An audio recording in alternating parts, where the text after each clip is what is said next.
Martin Luther King Jr.'s letter from Birmingham Jail is a powerful and eloquent response to a group of white clergymen who criticized King and his fellow activists for their nonviolent direct actions in civil rights demonstrations in Birmingham, Alabama. King wrote the letter on April 16, 1963, while he was in jail for leading protests against racial segregation. The letter is a thoughtful and impassioned defense of the strategy of nonviolent resistance and an articulation of the moral imperative for justice. Here are some key points and excerpts from the letter. Context and purpose.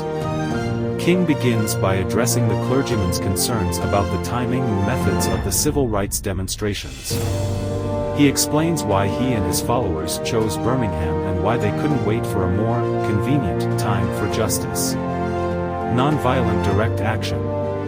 King defends the use of nonviolent direct action and civil disobedience as a means of creating tension and forcing the community to confront the issues of racial injustice. Nonviolent direct action seeks to create such a crisis and foster such a tension that a community which has constantly refused to negotiate is forced to confront the issue. Injustice anywhere is a threat to justice everywhere.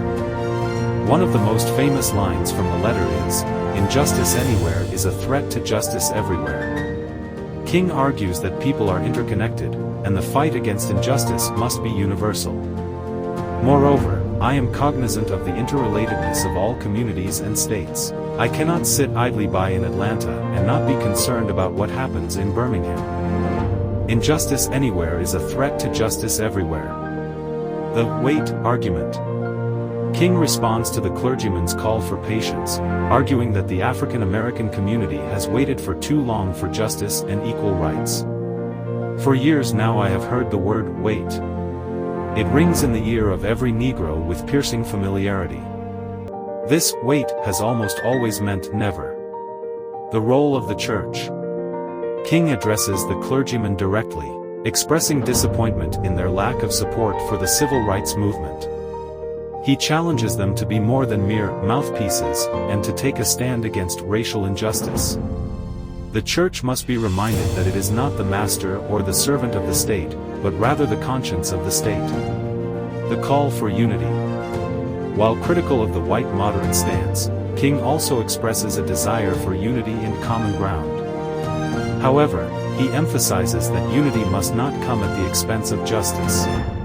I have earnestly opposed violent tension, but there is a type of constructive, nonviolent tension which is necessary for growth.